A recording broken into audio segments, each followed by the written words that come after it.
0.2 into 0.34। Calculator কাজ করতেছে না। এত বড় বড় গুণ, দশমিকের গুণ কিভাবে সলভ করব? 0.5 ইন্টু 0.7 ইন্টু 0.2, এত বড় বড় অঙ্কগুলা কিভাবে সলভ করব? এই দশমিকের অঙ্কগুলা কিন্তু ক্যালকুলেটর ছাড়াও মুখে মুখে অনেক সহজ পদ্ধতিতে, শর্টকাট পদ্ধতিতে নির্ণয় করা যায়। আমরা কিভাবে করব চলো আমরা দেখি।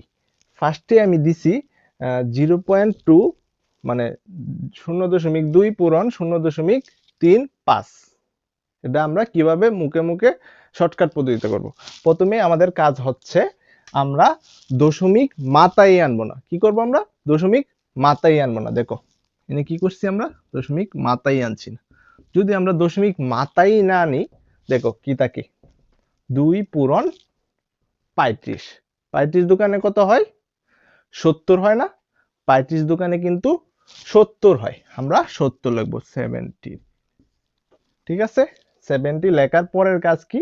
পরের কাজ হচ্ছে আমরা দেখব দশমিকের পরে কয়টা সংখ্যা বা কয়টা ডিজিট আছে।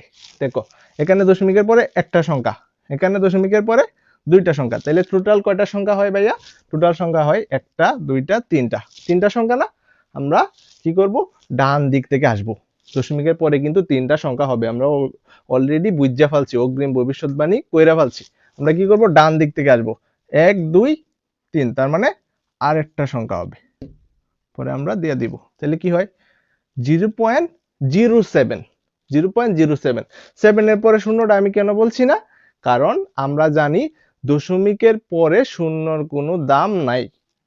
ঠিক আছে, আমরা কি বলবো? 0.07।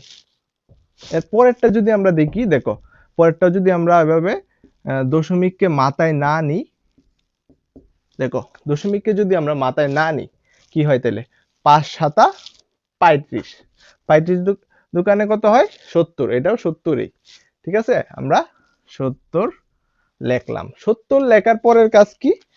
70 লেখার পরের কাজ হচ্ছে 70 লেখলাম আমরা। 70 লেখার পরের কাজ কি? 70 লেখার পরের কাজ হচ্ছে আমরা দেখব দশমিকের পরে কয়টা সংখ্যা বা কয়টা ডিজিট আছে। দেখো দশমিকের পরে একটা, দুইটা, তিনটা, টোটাল তিনটা সংখ্যা না? আমরা কি করব? ডান দিক থেকে আসবো, 1 2 3 সমান 0.07। হ্যাঁ, আমরা তিনটা সংখ্যা যেহেতু নাই এর জন্য একটা শূন্য বসায় দিছি। কি হয় তাহলে? 0.07। এর পরেরটা যদি করি, যদি দশমিক আমরা মাথায় না আনি কি হয় তাহলে? 25। দেখো দশমিক যদি মাথায় না আনি কি হয়? 9 পূরণ 8 পূরণ 25, ঠিক না? 9 পূরণ 8 পূরণ 25 কি হয় তাহলে? 8 25 কত? 8 25 কিন্তু 200। আর 200 কে যদি আমরা 9 দিয়ে গুণ করি তাহলে কি হয়? আমি অন্য কালার দিয়ে দিই। 200 কে যদি আমরা 9 দিয়ে গুণ করি দেখবা আসে উত্তর 1800। 1800 আসে। এর পরের কাজ কি? এর পরের কাজ হচ্ছে আমরা দেখব দশমিকের পরে কয়টা ডিজিট আছে। দশমিকের পরে ডিজিট আছে হচ্ছে একটা, দুইটা, তিনটা। তিনটা ডিজিট না? আমরা তাই কি করব? ডান দিক থেকে আসব। ডান দিক থেকে তিনটা ডিজিট পরে একটা দশমিক বা পয়েন্ট দিব, 1 2 3 3। ঠিক আছে, এর পরেরটা দেখি আমরা। পরেরটাও যদি সেম দশমিক গুলা মাথায় না আনি, এটা 12 দিছি, কোনো দশমিক দিছি না, এটা এমনি মাথায় নাই। ঠিক আছে, দেখো 21 পূরণ 35 পূরণ 12 কি হয় তাইলে?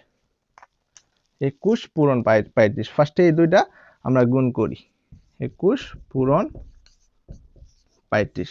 5 থেকে 5, 5 দোকানে 10, এক ঘর খালি। 3 একে 3, 3 দোকানে 6 কি হয় তাহলে? 5 3 7, 735। এই 735 এর সাথে যদি আমরা 12 গুণ করি, এই দুইটার গুণফল কি আসছে? 735। আর এই 735 কে যদি আমরা আবার 12 দিয়ে গুণ করি দেখি কি আসে? 735 পূরণ 12।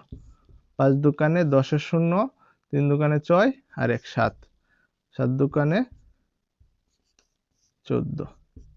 5 একে 5, 3 একে 3, 7 থেকে 7, 0 7 5 12 2, 3 আর 7 যোগ 3 আর 4 যোগ করলে 7 আর হাতের 1 8। এটা কি হয় 7 আর 1 8, কি হয় তাহলে 8820 আসে, কিন্তু 8820 আসে। এর পরের কাজ হচ্ছে আমাদের দেখব দশমিকের পরে কয়টা ডিজিট বা কয়টা সংখ্যা আছে। দেখো দশমিকের পরে এখানে একটা সংখ্যা আছে, এখানে একটা সংখ্যা, টোটাল কয়টা? দুইটা সংখ্যা না? তাই আমরা কি করব, ডান দিক থেকে দুইটা সংখ্যা বা দুইটা ডিজিট পরে একটা দশমিক দিয়ে দিব। তাহলে উত্তর কি আসে? 88.20। অনেক মজার না শর্টকাট গুলা? আর এই আরো নতুন নতুন শর্টকাট পেতে কি করতে হবে, দা ইন্টিজার্সকে শেয়ার করতে হবে। আমরা সবাই দা ইন্টিজার্সকে শেয়ার করি। সকলকে ধন্যবাদ। আসসালামু আলাইকুম।